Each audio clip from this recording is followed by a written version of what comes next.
le frère Roger Baka a Saint-Esprit. Aux Hollanda. C'est-à-dire, si c'est la mission Oyazwaki, il doit prêcher la parole de Dieu. Aux Hommes, il n'est pas là comme une sentinelle que Dieu a placée pour attaquer le pasteur et Abatou. Est-ce que vous savez que depuis il a commencé à structurer il a limité le pasteur jusqu'à aujourd'hui, je n'ai jamais vu là où il a annoncé qu'il y a un pasteur qui est vrai. Ils ont les belés à Batou, Nzambatika Bango déjà, des prophètes, des apôtres, des docteurs, tout le monde entre guillemets.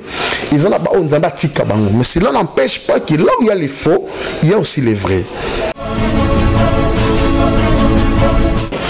Tous ces genres de pasteurs-là, au Bissiraya Leka, Bazaka Mabe, c'est Roger Baka qui nous a mené esprit à Kobanga na Kinshasa, ma fille na Nigeria. C'est Roger Baka.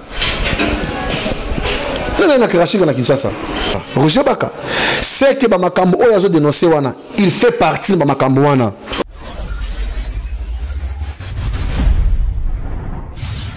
Bonsoir chers internautes, tous les abonnés des canaux GMTV Botenabino, Balalinion sur partout dans le monde entier. Les Angans de Konabino Adas Askola Kaseka, toujours au Abina Mimabino, toujours Makamba bien Amimabino, toujours ma solo, toujours ma recherche, Ming Isaac ou le Bapus Makambasal, Yanzamezo Zongarar, dans partout où les Karam Sanzam, Rosan Sanzambe, surtout Basal, Yanzam, Mikolo Basali baisse le décrément imposé. Au lieu Basal baisse en Nenga Beba, Osakandinga Mabe, Yanga Penabite, Ngape, le Loto Mikolo, nous a toujours Bassan Zambe. Donc quand on a réponse au bino opposant dans zela ya on pe nazo mimaope et pas basali nzambe ndesi na plateau nanga je aussi un prophète aujourd'hui comme lui c'est un prophète ameka pe ko panzela biso mke ameka ko développer sur ba problème au ezoleka na mboka na biso ko to ka bayiba to ka boyo to ka boye ameka na ko levela biso mke. Quant à moi je dis déjà un grand bisou à mon père spirituel papa Teddy Chama depuis États-Unis, aussi à mon caméraman et non canapé si bambote belé, à maman chérie maman Céline Gondo Barbie la patronne et puis papa Hippolyte na pesi bambote belé. Toujours encore beau santé annonce on est fond dans le baron et on y sont les tombeaux et vu de prophète Marquis pour vous consommer nzebo pour vous que lenganze mango allez-y vous abonner na prophète Marquis Efrata pour vous quand on a les tombeaux et vu de caméraman tous à toujours ensemble tout peut se dire prophète Biso Mbote. Bonjour prophète. Bonjour, Sikola, Samba Pambolayo. Je bénis également Batounion Sol, Skabazali, Samba Pambola, tous les 4 coins du monde, Skabazela, Baza attaché dans la chaîne Oyo. Je profite également, Yako Pesambotena, la sœur Julienne Moussampa, Julie Moussampa, Zambazala Nebisi Kazali, depuis Belgique. Oui, depuis Belgique, Zambazanaï. Je bénis également notre caméraman Enoch.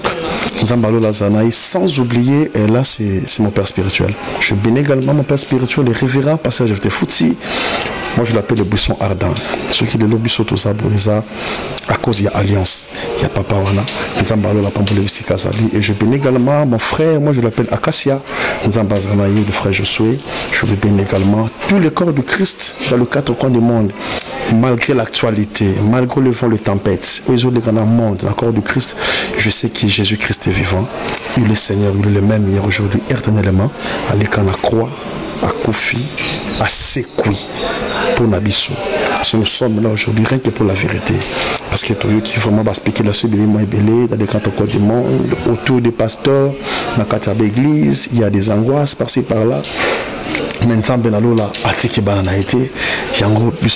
je me présente déjà, moi je suis le prophète Efata, je suis un prophète, je dirige le corps de Christ, le ministère, la vision prophétique pour la résurrection des vies, depuis Kinshasa, et Batonios, Oyo, Bayebi, les prophètes, tout peut s'appeler dans témoignage, mais c'est Dieu lui-même qui nous donne des témoignages par rapport à son esprit, il est ça là, qui est l'autre sous vérité, rien que la vérité.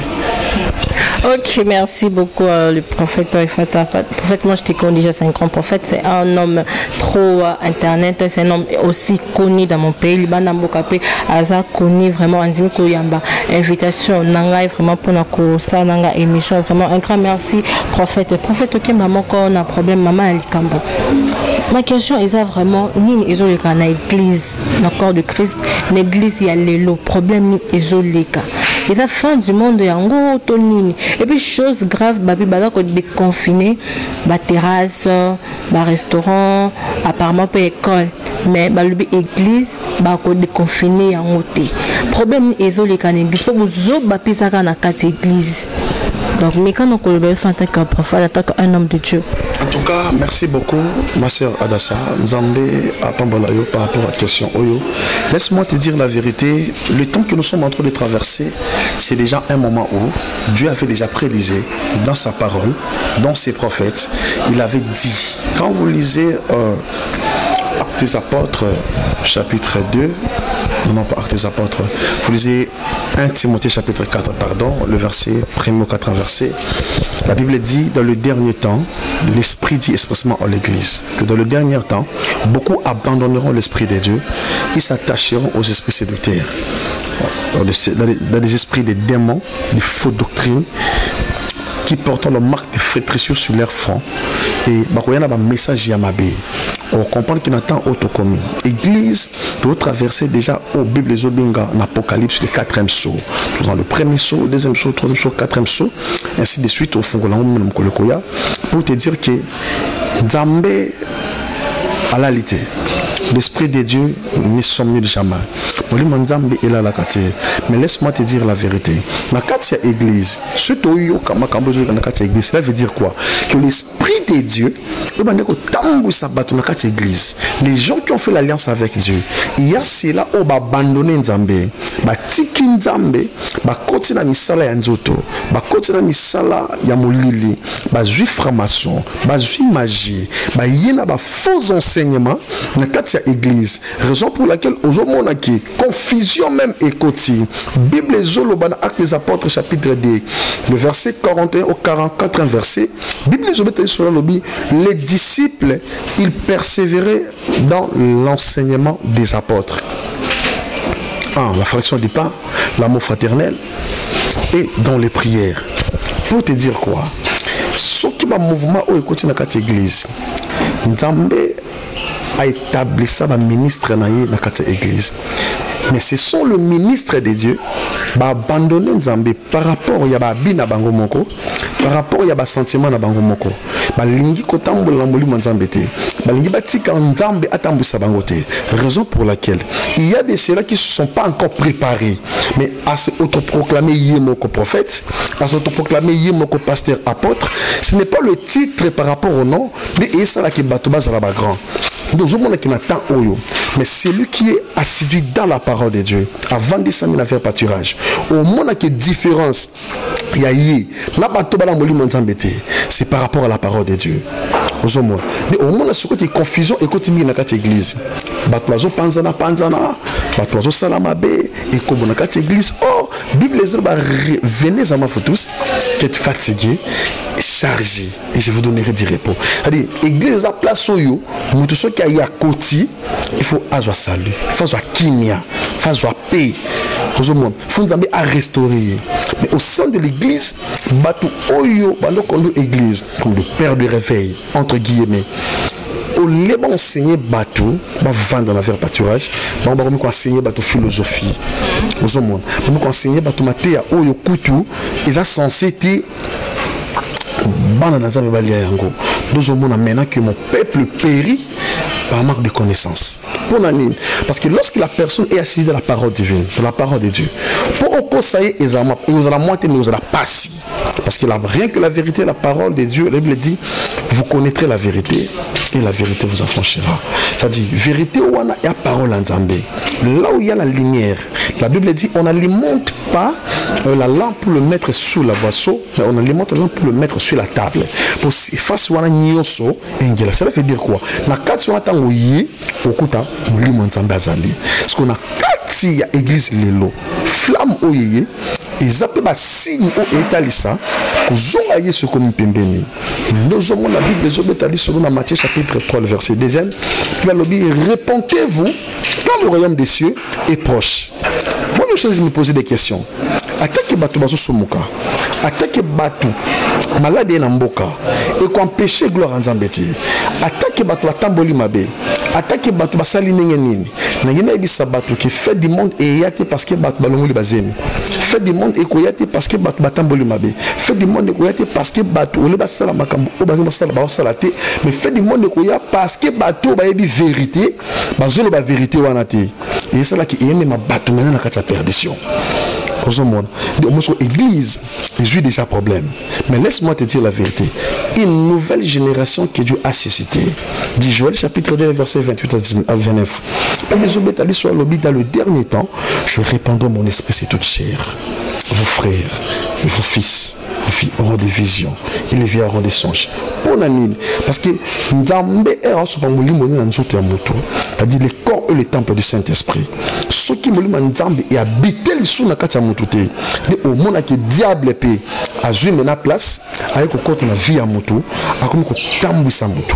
Et ça les belé abatu Nzamba tika bango déjà. Des prophètes, des apôtres, des docteurs, tout le monde entre guillemets. Ils en a pas Nzamba tika bango. Mais cela n'empêche pas que là où il y a les faux, il y a aussi les vrais. Il y a aussi les vrais. Il y en a tant d'autres traversés. On doit reconnaître que les vrais arbres par leurs fruits. Ce qu'on va dans l'ensemble de Mingi, balingi parole ensemble te. Si, balingi miracle, balingi bate ya bango makambo et c'est pelisa bango. So ebisi tika mbala bato asilika ki l'église. So ebisi vérité tika ko akimi. Or, toko tika pe ko la vérité te parce que bientôt le retour du Christ. So le koufi, OK wapi. Personne n'est le maître de son propre souffle. Il n'y a qu'un seul maître, Jésus-Christ de Nazareth. Il y a un maître, il y a souffle.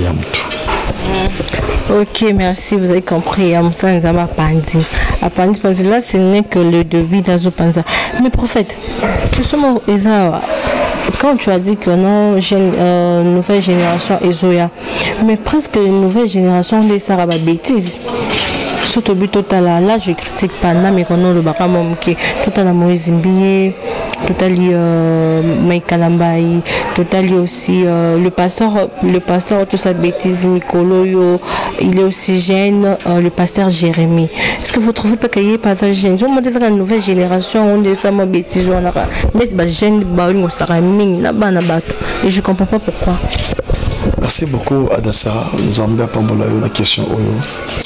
Mais il y a la parenthèse Moko par rapport parce que tu as touché plus les jeunes serviteurs. Oui. Mais il y a un moment que Moto à cause de la serviteur parce que il y a comme il prenait comme un serviteur.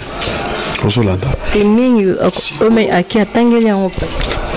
Quand les a problème de manière scientifique, de manière il y a connaissance. Mais tu peux pas quand on a ils sont dans ma mais pour les gens qui mouli Nzambe, ils vont dans la katia Moto. Bible dans 1 Corinthiens chapitre 11, le premier verset. Il dit soyez mes imitateurs comme je suis moi-même le Christ. Christ c'est notre modèle. Les gens qui ont reçu le mandat, les serviteurs de Dieu, les disciples qui ont reçu le mandat, c'est-à-dire bango il faut batambola na molimo nzambe. Il faut molimo nzambe de conduire bango. Maintenant tant on t'a abandonné molimo nzambe. Au monde qui abana ko sala makambo concernant sagesse na yemoko. Na temps on déjà toujours traversé. Bible ezobeta c'était dans 1 Timothée chapitre 4 du premier verset.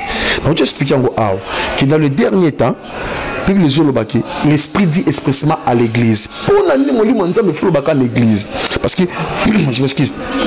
Les gens qui sont les anges dans cette église, on va établir bango. Bakomi mingi. Bongo. Basi, ivrognerie, alcool, basangi sibilo qu'on a nyoso. J'en appelle ça au verset moko dans Colossiens chapitre 2. Je m'excuse.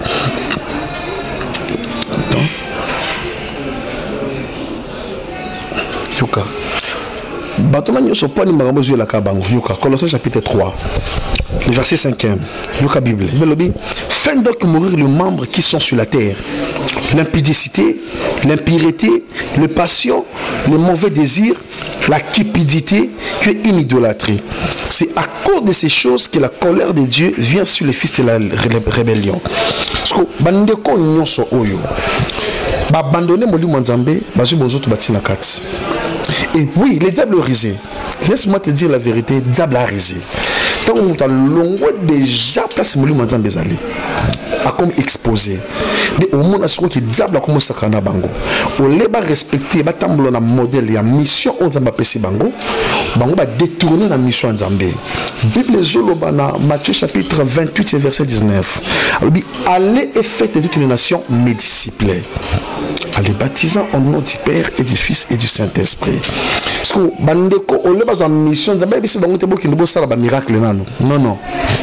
Est-ce bango bokende boti asango malamu bato bongo la mitema prêcher le royaume des cieux. Parce que bandeko ba longoli molimo nzambe na kati na bango. Bazui ki pidité bâti, bazui impudicité bâti, bazui ki charlatan babaki silikolo, bazui ba vaine doctrine babaki sinakati. Parce que où en sommes-nous aujourd'hui? Est-ce qu'il y a tant autre traversée? Sur l'église bango bazo kamba. Ba fidèle ba komi ba fanatique ya ba pasteur. C'est-à-dire so yebisi likambo, non, c'est mon pasteur à moi. Pasteur as un individu à Moutouté. C'est un ministre de Dieu que Dieu a établi. Surtout quand vous avez un pasteur, à la bêtise, c'est pasteur. Au salabo, pasteur. À cause de ma camo, on a confusion et isokota. Mais laisse-moi te dire la vérité. La seule mission, ce n'est que la vérité. Là où la vérité est yama, bato ligne na bangote. Na kaka bango ba église, kaka bango na ba ke ba boîte. Vous monde. C'est-à-dire il y a sûrement forcé Moutouté parce que la parole de Dieu a été déjà prêchée à toute extrémité du monde. Partout dans les 4 coins du monde, la parole de Dieu a été déjà prêchée. Mais Moutou yate konindi manaye na Yesu Masia, il sera sauvé. Aux hommes, parce que aux autres condamnés, pasteur Moussou, aux autres condamnés pour rien. Et ça n'a pas bangoté. Oui. Bah fidèle bango mokopé. Non, on a côté de Moutouté. C'est pas que nous encourageons ma campagne au Basali. Non. Nous encourageons dans côté.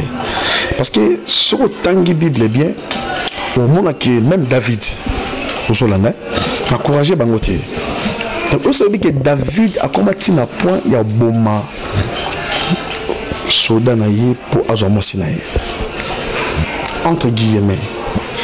Le pasteur Mambo Bausa Lelo. Est-ce que ils ont mission aux ambatindi bango ou bien Bausa Makambo na posa yanzoto parce que ils ont intérêt moko parce qu'ils vont gagner quelque chose.